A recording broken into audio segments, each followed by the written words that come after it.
Oke ya. Jadi saya tegaskan lagi, di sini nanti akan ada 2 detail. Hal yang memungkinkan muncul lebih dari 1 kali itu dianggap many. Contoh Pak, service. Ya, kadangkala setiap konsumen datang ke bengkel itu tidak hanya satu servis tok, lebih dari 1 bahkan kadang. Ya, entah itu servis ganti oli, entah servis mekanik, nanti entah servis apa lagi, itu berarti lebih dari 1. Biarpun yang kalian servis nanti adalah 1 objek, 1 barang. Nah, kemudian nama spare part. Ya, besar kemungkinan juga bahwa ketika kalian nanti servis, kemungkinan besar akan mengganti beberapa onderdil atau spare part. Itu pun bisa lebih dari 1. Oke ya. Jadi yang memungkinkan muncul lebih dari 1 itu nanti bisa dianggap sebagai many. Nah, yang harusnya kalian punya gambaran itu seperti ini, bahwa 1 orang, 1 konsumen itu pasti bisa servis lebih dari 1 kali.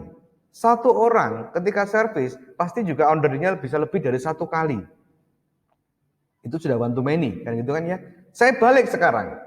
1 onderdil, 1 nama merek onderdil, contoh oli Prima XP, itu bisa dipakai lebih dari 1 konsumen. Oke, tergantung stoknya. Nanti gitu. Kemudian 1 filter, 1 engine oil, ya engine oil, itu pun bisa dipakai lebih dari 1 konsumen yang servis. Berarti gambarannya 1 orang itu ke dalamnya servis ataupun spare part itu one to many, 1 spare part ke dalam konsumen atau pelanggan juga one to many, sehingga memunculkan sebagai tabel junction detailnya tadi many to many. Sama juga servis. Nanti akan seperti itu. Nah, dari contoh ini kalau nanti saya list dalam Microsoft Excel misalnya ya. Saya list dalam Microsoft Excel. Ya, saya buka baru seperti ini. Ya, saya list, nggak apa-apa kali list dari contoh yang pertama misalnya ya. Contoh yang pertama. Di situ akan muncul yang namanya nomor plat. Misalnya nomor plat. Pak, apakah di sini sebenarnya ada nomor servis? Ada, Bro. Nomor transaksi untuk servis itu ada. Ya, R dan sebagainya itu dianggap sebagai nomor platnya. Sehingga sebenarnya nanti di sini ada nota servis. Oke, dianggap seperti ini. Setelah nota servis ada nomor plat. Oke. Setelah nomor plat, dicek lagi di situ ada nama konsumen. Itu kan ada tuan ini, alamat dan sebagainya, HP ya. Itu anggap saja di sini adalah konsumen. Detail selanjutnya nanti kan bisa kalian arahkan ya. Alamat, nomor HP, bisa kan ya? Bisa seperti ini. Ini HP-nya. Nah, di bagian yang kedua, ini ada detail dari ya, atau di sini adalah atribut dari objek yang mau diservis. Sepeda kebetulan ada merek atau tipenya, ada tahunnya, kilometer datang, bahkan kilometer kembali, misalnya. Tambahkannya aja di sini mereknya atau tipenya, ya. Kemudian ada tahun atau warna, ya. Kemudian ada kilometer datang, oke, sama kilometer kembali. Jadi gitu. Kemudian ada mekaniknya sama keterangan. Nah, itu wajar ya. Di sini mekanik. Di sini keterangan. Pertanyaan saya, 1 mekanik itu boleh nggak nyervis lebih dari 1? Boleh? 1 mekanik? Boleh. Kan konsumennya banyak, tidak hanya kalian dong. Jadi saya sebagai mekaniknya kan nanti servis sepeda ini, servis sepeda A, servis sepeda B, servis sepeda C, berarti saya boleh lebih dari 1. Maka saya nanti akan punya namanya data mekanik itu pasti. Karena mekaniknya juga lebih dari 1, bukan hanya 1 orang tok. Kalau di dalam bengkel besar pasti akan seperti itu. Mekanik juga. Ibaratnya ada detail servis sama detail spare part. Maka di bawahnya di sini ada namanya detail servis. Ya, servis itu nanti pasti ada servisnya, ya. Ini saya anggap ada nama servis. Ya, Pak. Kegeran, Pak. Kenapa, Bro? Suaranya tenggelam, Suaranya Pak. Oh, sorry. Mic-nya jatuh. Sorry, Bro, sorry. Sabar ya. Oke. Ya, detail service ini nanti pasti yang pertama ada nama service. Misal seperti itu ya. Kemudian di sini ada harga servisnya. Kalau dilihat dari contoh di sini ya. Oke, ada harga servis. Sehingga di sini saya tambahkan harga servis. Nah, setiap servis itu ada harganya, Bro. Di bawahnya itu ada totalnya. Ini khusus totalnya servis. Total servis misal gitu ya. Oke. Di bawahnya ada detail spare part-nya. Ini adalah detail spare part. Under deal ya, sama ya. Oke. Di sini ada namanya, kemudian ada kuantitasnya.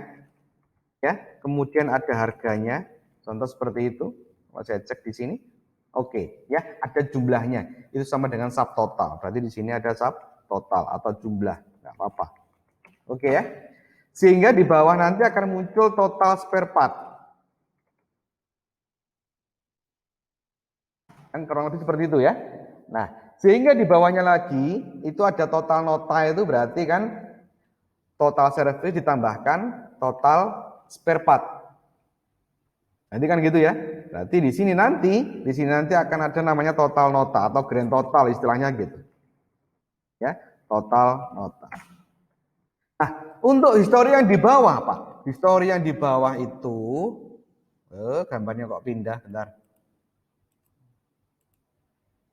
Mana tadi, Bro? Oke, ini. Total yang di bawah, ya histori yang di bawah ini sebenarnya sudah tersimpan. Tersimpan dari mana, Pak? Tersimpan dari detail servis sama detailnya spare part ini jadikan satu. Mekaniknya juga akan muncul. Oke ya, mekaniknya juga akan muncul. Ini contoh kan? Loh, kilometer ini mekaniknya ini, pekerjaan servis spare part adalah seperti ini. Nanti gitu kan ya. Ini nanti akan menyesuaikan. Nah, sehingga kalau kalian sudah mengolah seperti ini, tinggal nanti membuat listnya apa saja. Kalian sebenarnya normalnya sudah bisa ngelis ini semuanya. Datanya. Ya, sehingga kalau saya buatkan normalisasi akan saya pecah menjadi beberapa item. Yang pertama yang paling gampang, saya akan membuat dari sepedanya dulu. Di sini kan ada sepeda kan, ada nomor plat dan sebagainya. Ada konsumen. Oke, yang pertama saya bikin konsumen. Oke, dari konsumen ini misalnya yang perlu saya tampilkan, ingat pertanyaannya adalah apakah konsumen itu yang diservis boleh lebih dari satu?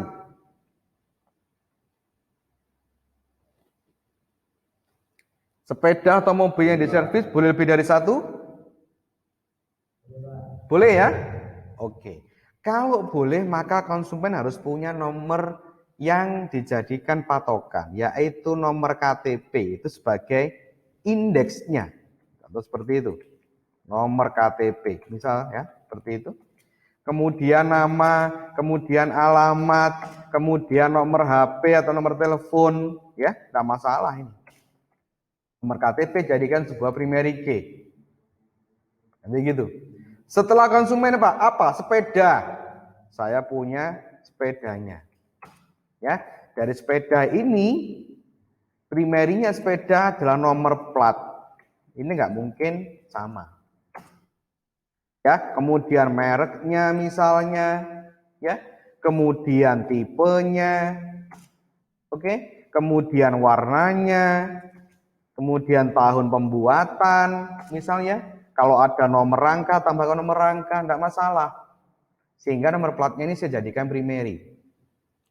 Nanti gitu. Oke.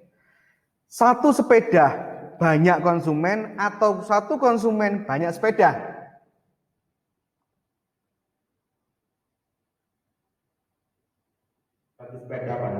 Oke. Satu sepeda banyak konsumen. Berarti sepedamu itu yang punya banyak orang. Kebalik. Satu konsumen banyak sepeda. Sehingga kalau nanti saya di sini saya tambahkan nomor KTP, ya, maka ini akan lock up. Kenapa? Sepeda ini pemiliknya siapa? Nanti ada lagi sepeda ini pemiliknya. Karena satu konsumen ini bisa lebih dari satu nanti servis sepedanya. Oke ya? Maka antara konsumen dengan sepeda itu relasinya one to many. Satu konsumen bisa lebih dari satu sepeda yang mereka punya. Oke, sehingga di sini nanti one to many, relasinya ke sini. Oke, relasinya ke situ. Nah, nanti diajar seperti itu ya. Nah, one to many, one-nya di sini. Oke, one-nya di sini, kemudian many-nya ada di nomor KTP. Nah, ini one to many. Sudah, berarti beberapa ini sudah terpenuhi. 2. Oke, selanjutnya sudah ada konsumen, sudah ada sepeda. Tinggal kita memfasilitasi untuk servisnya. Ya, di sini ada servis sama spare part. Berarti kalian harus punya apa yang pertama? Servis dulu. Oke, di servis ini biasanya akan ada kode servis. Karena kode servis membedakan setiap servis. Ada nama servis. Akan ada harga servis. Oke, di sini ada harga servis. Itu pasti. Kode servis jadikan primary key. Ini adalah tabel servis. Ada lagi Pak, ada. Apa? Spare part. Ya, ada spare part. Ini juga tabel spare part yang isinya underdeal semua. Ya, ada kode barang atau kode spare part. Ya, ada kode spare partnya, ada nama spare partnya. Ya, mungkin ada tipe spare partnya, bahkan ada harga spare partnya, bahkan juga ada stoknya. Karena oli, karena busi, mungkin sebagainya pasti ada stoknya, nggak mungkin satu. Kode spare part jadikan primary. Ini sudah mewakili semua nanti ya.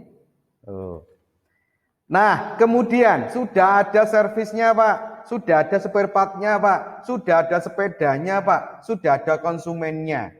Di dalam namanya standar operasional, ya kalau di bahasa IT itu namanya SOP, Statement of Purpose, ya. Statement of Purpose itu seperti ini, ya. Sebuah proses, lingkaran ini adalah sebuah proses. Ya, ini sebuah proses. Sudah punya yang namanya konsumen dan sepeda, Pak. Ini adalah entitas konsumen. Oke. Juga ada entitas namanya sepeda. Ya, ini adalah sepeda. Sudah ada sepedanya, sudah ada konsumennya. Oke. Kemudian ada spare part-nya. Ini adalah spare part. Oke. Juga sudah ada servisnya, Pak. Nah, gambarnya kan gitu. Berarti setidaknya ya, saya di sini sudah punya objek yang mendukung semua. Ini adalah spare service. Ya, 4 bagian ini. Ini mewakili entitas yang kalian punya. Nah, semuanya ini akan saling berkesinambungan apabila sudah ada namanya proses. Proses itu di tengah. Ini prosesnya. Ada konsumen, ada sepeda. Oke. Kalau tidak ada proses, maka spare part sama service tidak akan terjual juga. Sehingga statement of purpose-nya, prosesnya akan ada di tengah. Kalian akan merelasikan semuanya. Prosesnya kan seperti itu.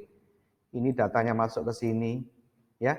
Kemudian ini nanti juga datanya akan masuk ke situ juga. Ya. Ini masuk ke sini. Kemudian ini juga akan masuk ke sini. Servis akan masuk ke proses. Termasuk spare part akan masuk ke proses. Ya. Sehingga kalau 4 objek ini masuk dalam proses, terjadilah sebuah transaksi. Transaksi apa, Pak? Ya transaksi servis dengan mekanik dan sebagainya. Nanti kan gitu. Di sini juga akan ada namanya mekanik nanti. Karena mekanik yang mengelola. Ya, pelaksananya adalah mekanik. Nanti gitu. Ya. Di sini akan ada mekanik nanti. Mekanik pun akan juga masuk ke sini. Ya. Mekanik juga akan masuk ke sini, itu pasti. Sehingga ya, dalam statement of purpose ini adalah gambaran garis besarnya, semuanya. Oke, teman-teman tolong fokus. Ya, tolong fokus. Ya, ini agak sulit, Mas. Oke. Ya, prosesnya di sini. Sehingga kalau konsumen sudah masuk, sepedanya juga ikut masuk, mekanik juga masuk, servis masuk, spare part masuk, sehingga akan terjadi sebuah proses di dalamnya ini. Apa? Transaksi. Sehingga kalau sudah ada seperti ini hukum timbal baliknya, ya, selain kalian ada konsumen servis sepeda dan spare part, ada juga mekanik tadi, maka langkah selanjutnya kalian harus menyusun transaksi. Karena hal ini terjadi ya setelah bertemunya tadi beberapa objek yang saling terkait. Berarti saya membuat mekanik dulu. Ini adalah sebuah entitas atau tabel mekanik yang di dalamnya pasti akan ada kode mekanik, misalnya gitu ya. Kemudian namanya. Entah nanti ada nomor HP-nya, alamat dan sebagainya, itu disesuaikan. Kode mekanik ini kita jadikan primary key. Kelimanya bergabung akan muncul sebuah transaksi. Oke, akan muncul sebuah transaksi. Maka di sini akan muncul transaksi. Dari transaksi akan tercipta sebuah nota transaksi tadi. Di tabelnya, nota itu pasti akan saya jadikan primary key. Ada lagi Pak? Ada. Apa? Tanggal transaksinya. Itu pasti ada. Di history soalnya ada. Ya. Di history ada tanggal transaksi. Oke, nanti seperti itu. Setelah tanggal transaksi, ingat, yang menjalankan transaksi ini siapa? Mekanik, karena yang servis mekanik. Sehingga di sini nanti akan ada kode mekanik. Ya, ini akan direlasikan. Di sini one, di sini many. Maka akan muncul one to many di sini itu pasti. Ya, ini akan muncul one to many ke sini. Di sini one-nya, ya. Kemudian di sini many-nya. Nanti gitu. One, many. Ini nanti selain ada nota, tanggal, kode mekanik, jangan lupa ya, total servis, total spare part dan grand total itu adalah punyaan transaksi. Di sini akan ada total servis. Akan ada total spare part. Ya, akan ada grand total atau total nota tadi. Nah, itu pasti. Ya, ini pasti nanti seperti ini. Nah, sekarang dari transaksi tadi, di sini akan ada dua detail yang pertama, detail service sama detail spare part. Berarti ada dua tabel penghubung yang menghubungkan tadi. Yang ini saya hapus dulu. Oke ya. Nah, ini saya hapus dulu.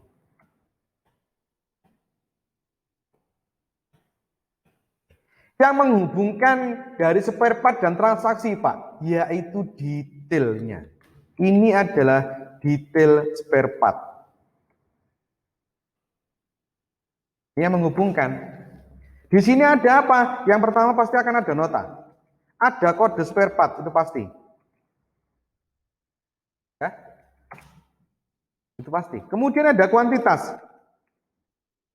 Ya, akan muncul jumlah atau subtotal tadi. Nanti gitu. Ini akan direlasikan. Oke, ini direlasikan. Spare part ke sini, one to many. Ya, kemudian nota ke sini. Ini juga one to many. Ya, ini semua nanti akan one to many. Nah. Kalian punya gambar yang kemarin. Tanggal itu apa enggak termasuk dalam nota, Pak? Nah, di sini ada tanggal transaksi ini. Oke, ditransaksikan ada tanggal. Nah, kemudian satu lagi apa? Detail service, Mas. Kalian akan punya namanya detail service. Oke, detail service-nya saya masukkan di bawah aja ya. Detail service. Detail service pasti akan ada nota juga, ya, akan ada kode service. Nah, nanti gitu. Akan ada seperti itu. Harga, Pak. Di sini sudah ada harga ya. Nanti tinggal manggil aja bisa. Oke, ini dari nota akan direlasikan ke dalamnya nota punyaan service. Ya, kan seperti itu. Dari service ini juga akan direlasikan kode service-nya ke dalam kode service yang ada di sini. Nah, inilah bro, ini sudah jadi. Nah, sepeda Pak. Nah, sekarang sepeda. Nomor plat sepeda itu akan direlasikan ke dalam transaksi. Nomor plat ini akan direlasikan ke dalam transaksi. Karena satu sepeda itu satu nota. Satu sepeda ini direlasikan ke dalam transaksi. Tinggal nanti di transaksi kita tambahkan, yaitu di sini saya insert dulu ya. Ini nanti akan ditambahkan, oke, yaitu nomor plat sepeda. Oke. Loh Pak, konsumen gimana Pak? Pertanyaan saya, kalau saya sudah narik nomor plat sepeda, apakah konsumennya akan berubah? Tidak, karena sepeda ini pasti punyaan konsumen ini. Ya, tadi sudah direlasikan. Karena sepeda ini pasti sudah punya konsumen ini. Jadi cukup nomor platnya dimasukkan, pasti konsumennya akan masuk. Dulu bro. Ya, dari sini sebenarnya sudah normal. Ini udah oke, udah jadi. Tinggal nanti coba diaplikasikan ke dalamnya Microsoft Access database-nya. Berarti kalau saya buatkan sebuah ERD, entitas relation diagram, ya, kalian tinggal membuat seperti ini. Yang pertama, saya punya entitas namanya konsumen. Kan gitu ya. Saya punya konsumen. Kemudian atributnya kalian sesuaikan apa saja. Ya, konsumen ini akan saya relasikan dengan yang namanya sepeda. Nah, tadi kan gitu ya, ya. Saya punya himpunan. Mana himpunan ini? Oke, saya punya himpunan. Ya, himpunannya seperti ini. Sehingga gambarannya nanti adalah satu konsumen ini akan memiliki banyak sepeda.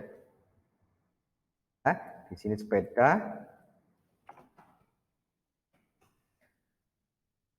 Satu konsumen akan memiliki banyak sepeda alias lebih dari satu sepedanya. Ya, Anda kan seperti itu. Sehingga di sini nanti adalah one. Kalau di sini saya simbolkan, nanti akan punya one. Berarti kalau di sini saya untuk membuat sebuah fieldnya, ya, sebuah nama fieldnya, yang saya jadikan primary saya tampilkan aja ya, nggak apa-apa. Ini adalah nama fieldnya. Primary-nya di sini adalah misalnya nomor KTP. Ya, ini adalah nomor KTP-nya. Jangan lupa ini di underline karena dianggap primary key kalian menentukannya. Di sepeda pasti akan ada nomor KTP. Ya, cuma bukan underline karena dia sebagai foreh key atau kunci tambahan. Ya, itu yang merelasikan. Nanti gitu. Berarti di sini many, di sini one. Oke, one to many. Ini memiliki, konsumen mempunyai atau memiliki. Nah, nanti gitu ya. Konsumen memiliki. Yang dimiliki adalah sepeda. Nanti gitu. Yes. Oke, sekarang sepeda ini akan memiliki transaksi. Berarti sudah ada entitas transaksi, tinggal kalian nanti merelasikan. Ya, saya punya transaksi di sini. Oke, ini saya ganti transaksi. Transaksi itu akan ada nomor plat yang diambil dari sepeda. Di sepeda ini akan ada yaitu primary key-nya, nomor plat. Ya, di dalam sepeda akan ada primary key yaitu nomor plat.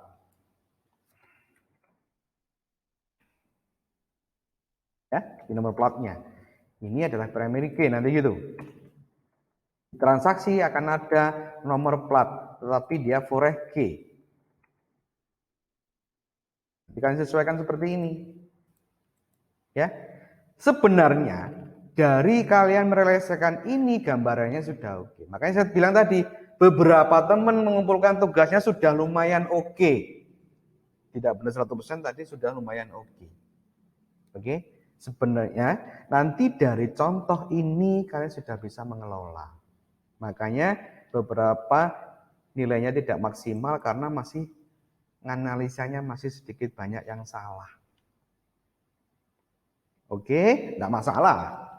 Wajar ya, karena kita belajar. Kalau enggak gitu, nah sekarang dari yang saya relasikan tadi, ya seperti ini, kalian pasti sudah punya gambaran.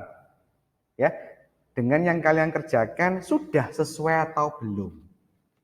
Yes, ya punya gambaran. Kira-kira seperti itu, bro. Oke, nah, kalau struktur database gimana, Pak? Struktur database-nya kan kalian bisa menyesuaikan. Kalau nomor KTP, tipe datanya misalnya short tag, panjangnya 10 atau 15, terserah itu tergantung kebutuhan. Ya, tergantung kebutuhan. Mana yang harusnya dimasukkan angka, ya harus tipe datanya harus integer atau angka. Jangan semua dibuat short tag. Kenapa, Pak? Nanti ketika misalnya ada stok, ada kuantitas, ada jumlah yang membutuhkan perhitungan, kalau tipe datanya teks tidak akan bisa. Ya, balik lagi ke Excel yang kemarin. Harus dijadikan angka dulu kan gitu. Nah, ini contoh ya dari nota service kemarin ya, tercipta beberapa tabel. 1, 2, 3, 4, 5, 6, 7, 8. Ini nanti sudah bisa menjadi sebuah aplikasi service ya dalam sebuah bengkel besar. Itu loh, Mas. Saya akan tahu bahwa per hari ini yang paling banyak di servis sepeda jenis apa, merek apa. Saya akan tahu dalam 1 hari atau 1 bulan ya seperempat apa yang paling banyak terjual, yang stoknya habis.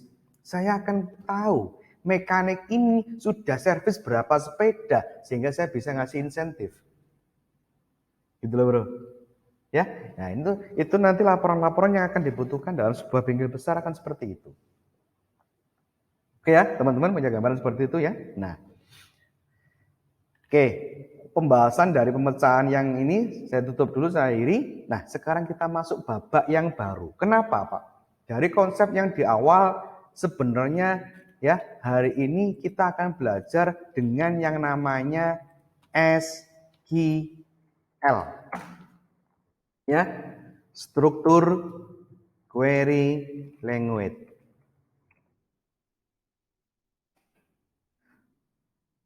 Ya, query language bahasa.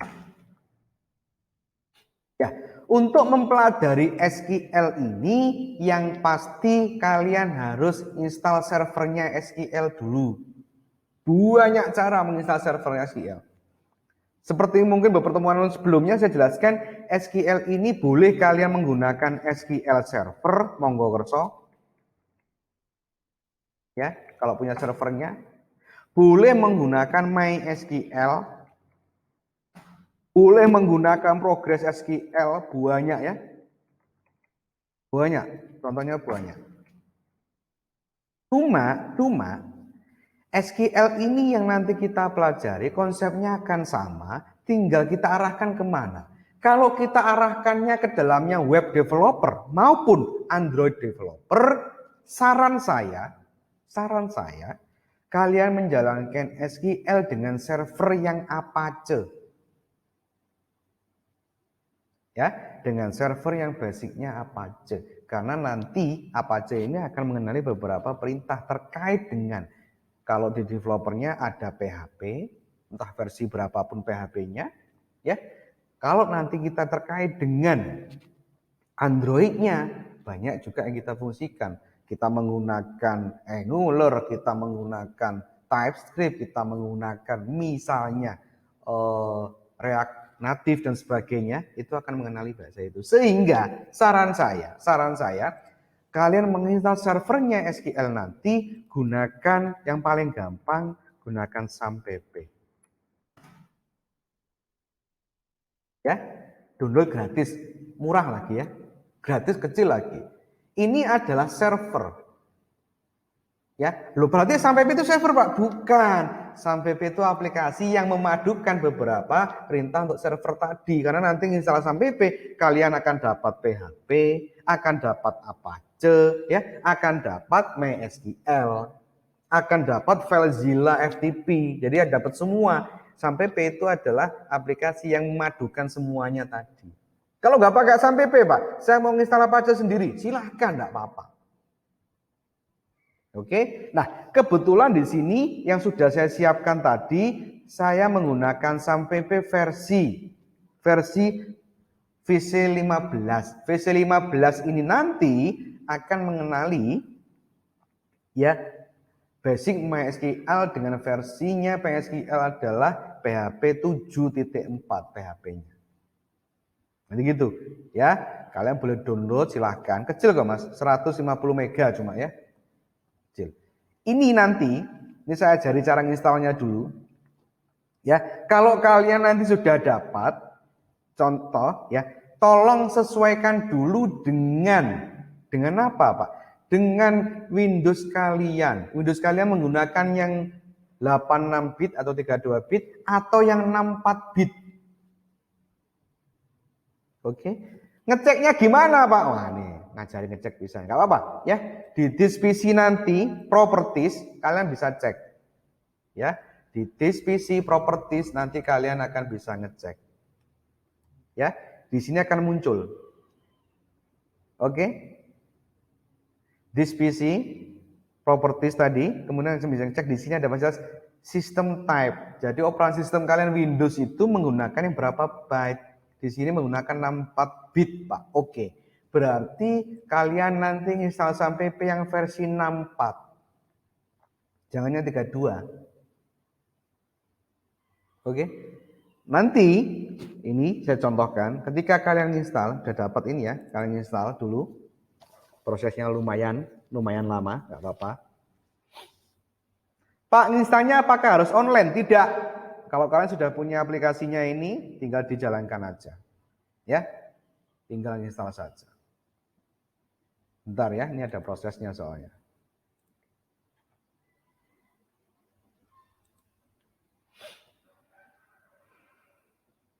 Lama banget ini. Oke. Screen-nya malah di sini, Bro. Saya geser dulu ya. Nah, nanti akan muncul seperti ini, Bro. Ya, jadi sebenarnya yang kita butuhkan itu adalah server Apache sebenarnya. Supaya saya nanti dapat Apache, dapat PHP dan sebagainya, ya, fasilitas sebagainya, ya, ada fasilitas namanya aplikasi SAMPP. Ada juga aplikasi Sitami, ada juga aplikasi LAM. Oh, banyak, Bro. Ya, cuma ini saya gunakan yang SAMPP. Kalau sudah, next. Oke, nah di sini perhatikan di YouTube wakeh, nggak usah khawatir. Ya, di sini ada beberapa yang dibutuhkan atau tidak, Pak. Apa aja saya butuh? MySQL saya butuh. FileZilla FTP, Pak. Kalau nanti misalnya server itu mau kalian mau remote di komputer manapun, boleh diaktifkan FileZilla-nya. Kalau enggak ya dimatikan aja. Mail server Pak, kalau nanti misalnya kalian butuh kirim email, ya, kemudian menerima email, boleh diaktifkan mail servernya. Ini fasilitas. PHP 7.10 tidak masalah Pak, tidak masalah. Tomcat Pak, kalau kalian nanti membutuhkan fasilitasnya, boleh diinstal, kalau enggak ya dihilangkan aja. Bahasa pemrograman yang digunakan nanti Pak adalah PHP. Kalau butuh Perl, ya diaktifkan, kalau enggak ya dihilangkan aja. Enggak butuh saya. Oke. Ya, web laser-nya diaktifkan, ya, program language-nya. Fake send email Pak, nggak usah, nggak usah.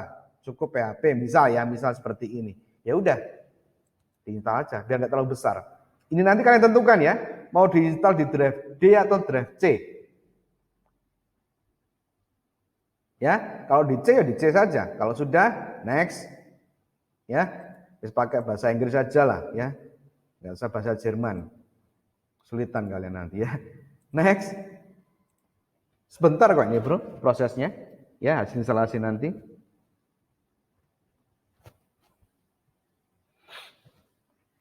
Ya, sambil nunggu proses, nanti teman-teman usahakan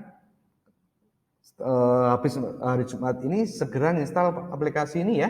Karena nanti kita basicnya sudah mengolah database yang menggunakan MySQL. Dan saran saya nanti pengolahan MySQL ini dalam bentuk scripting. Kita udah mulai nge-script. Tidak kayak akses kemarin.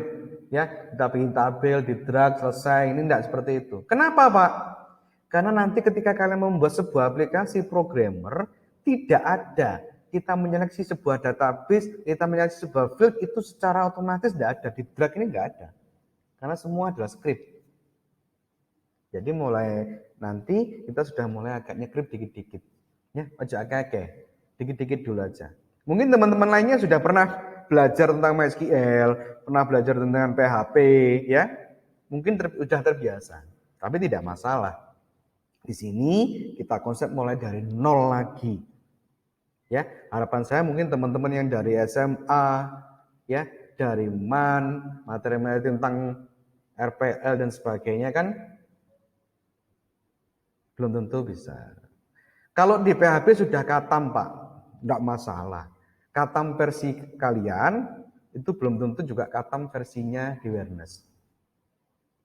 Kalau kalian ngadopsi ya PHP-nya ngadopsi PHP-nya yang OOP mungkin akan bisa dibilang katam. Ya.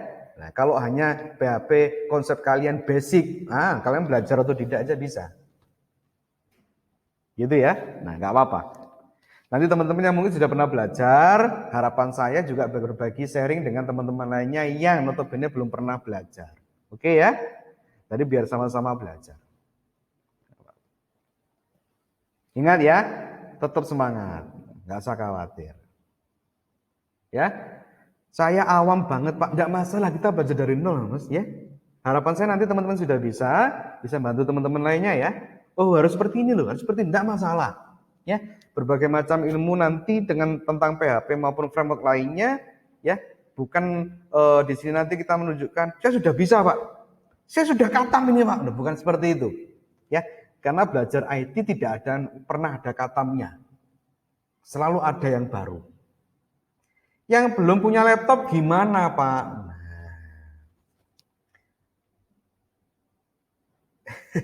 Yang belum punya laptop sementara kita ngikutinya juga agak susah juga ya bro. Ya, saran saya kalau ada pinjaman pinjam dulu lah. Kalau misalnya kalian dekat dengan kampus, lebih baik datang ke kampus lah, enggak apa-apa praktek di lab ya. Cuma tetap dengan protokol. Nang warnet wae boleh, tapi di warnet nanti kalian nginstal juga, koordinasi juga ya, karena biasanya kalau nginstal SAM PP ya, nginstal server ini nanti akan bentrok dengan IP-nya punya warnet juga nggak akan bisa. Ya, nah makanya mungkin konsultasi dengan yang jaga warnet dulu, biar nggak bentrok IP-nya. Kalau IP-nya bentrok nanti nggak bisa. Kalian harus nyeting dari awal lagi nanti IP-nya. Oke ya, nanti gitu. Jadi sambil nunggu install ini bro ya, sabar. Mungkin sambil nunggu install ini teman-teman ada yang mau ditanyakan dulu? Monggo silahkan. Saya lihat ini beberapa teman kayaknya sudah oke nih. Maaf Pak telat. Kan dari tadi Muhammad, gak apa-apa. Ya tetap semangat. Ini Reza baru gabung malah. Gak apa-apa bro. Sip, semangat kerjanya.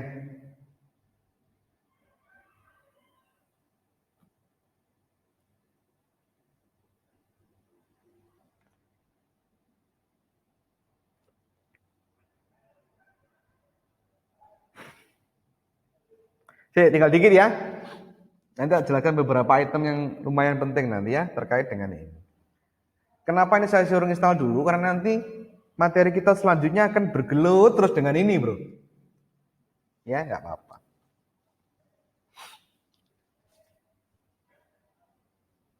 Kalau kemarin sudah saya jelaskan, kalau kalian belajar basis data di strata 1, itu kurang lebih 1 semester. Proses instalasi, apa ini? Proses instalasi, bro, kalau misalnya security-nya Windows, Defender-nya ada notifikasi seperti ini, ya, HTTP server, ini kalian public saja, di allow saja ya, maksudnya biar nggak di-block dengan firewall-nya punyaan Windows Defender. Proses instalasi di RAM 2 GB lama, Pak? Tidak. Saya jawab tidak. Ya, berarti aplikasi-aplikasi lainnya di komputer kalian yang tidak berfungsi, tidak jarang digunakan, di-uninstall saja. Oke ya? Di-uninstall saja. Kalian rata-rata komputernya bagus-bagus, laptopnya bagus-bagus, mayoritas isinya game. Lah itu jadi masalah nanti ya. Pak, kalau suruh deaktif UAC itu kenapa? Nah ini. Ya, UAC itu nanti sebenarnya dia diblok dengan Windows Defender-nya. Ya, kalian oke aja nggak apa-apa. Windows Defender, karena di setiap Windows sebenarnya ada Windows Defender. Ya, firewall-nya di-off-kan. Kemudian, kenapa? Karena nanti setiap pergerakan kalian install dan sebagainya, itu akan dideteksi.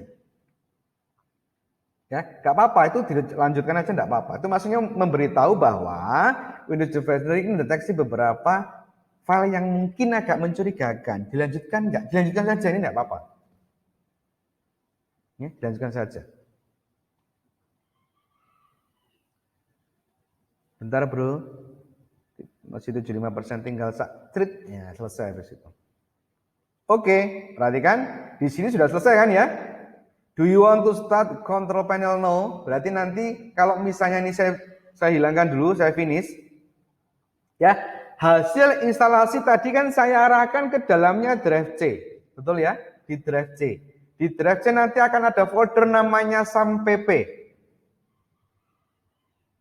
Oke? Nah, sebenarnya bro, kalian install sampp ini sama hanya kalian membeli hosting. Teman-teman mungkin yang terbiasa dengan web akan kenal dengan hosting. Ya, akan kenal dengan hosting. Di dalam hosting ada domain, Pak. Iya, domain itu apa, Pak? Contoh, awareness.com itu domain. Ya, awareness.org itu domain. Cuma kita nginstal hosting ini versinya lokal. Lokal itu di komputer saya jadikan server hosting, Pak. Iya. Nanti pengelolaan di hosting utama di atas akan sama. Sehingga nanti di dalamnya, di dalam sampai pedang, ini adalah saya sudah punya hosting sendiri. Kalau nanti saya mau bikin domain, web yang saya buat akan masuk ke dalamnya folder htdoc. Jadi semua webnya di sini. www.com, org.net akan di sini semua. Ini versi lokalnya. Kalau di dalam hosting nanti masuk dalamnya www atau dalam public HTML. Nanti gitu. Oke, di dalam sampai ada MySQL tadi yang kita pelajari. Nanti akan masuk dalam MySQL. Di dalam hosting sampai tadi akan ada yang namanya mana tadi? Apache. Ini sebagai servernya PHP. Di sini juga akan ada namanya nanti. Tadi FileZilla nggak diinstal ya. Nah, kalau kalian butuh FTP nanti FileZilla. Nah, masuk dalam folder sampp itu nanti di bawah kalian cari yang namanya sampp control panel. Ini ya, sampp control. Ini silakan di double klik atau diaktifkan. Kalau misalnya kalian ada antivirus dan sebagainya, ya biar nggak diblok, kalian boleh klik kanan, kemudian run administrator, ya biar gampang. Ya, run administrator. Sehingga nanti hasilnya akan seperti ini, bro. Ya, teman-teman ya nanti. Nah, di sini ada Apache sama MySQL, Pak. Kalau saya mau bikin web, saya nanti harus jalankan dulu Apache-nya. Kita start. Sampai dia muncul warnanya hijau, berarti dia berhasil. Di sini akan ada port. Port itu adalah jalur. biar IP-nya tidak bentrok, kan gitu ya. Karena ini koneksi internet juga membuat server lokal juga, berarti akan ada 2 IP nanti. Portnya dibedakan biar jalurnya nggak bentrok. MySQL ini saya jalankan, ini wajib saya jalankan. Karena nanti kita akan belajar MySQL. Ya, akan muncul konfirmasi di allow saja nanti ya. Nah, kalau sudah muncul biru berarti sudah jalan semua, Bro. Sekarang gimana ngeceknya? Nah, ngeceknya MySQL-nya kita aktif dalamnya browser. Ya. Di dalam browser. Bentar ya, saya tambahkan browser baru lagi. Nah. Di sini nanti ngeceknya gampang. Ya. Kalian tinggal nulis http:// boleh mengetikkan IP-nya server tadi atau kalian ketikkan local host. Itu adalah IP server kalian di awal. Nanti akan munculnya seperti ini. Welcome to SAMPP. Ya berarti server kalian sudah berhasil. Kalau sudah berhasil, gimana Pak saya masuk dalam MySQL-nya? Oke, di menu atas akan muncul namanya phpMyAdmin. Boleh langsung diklik. Kalau enggak gitu, ya di dalam localhost ini kalian / tambahkan phpMyAdmin. Enter.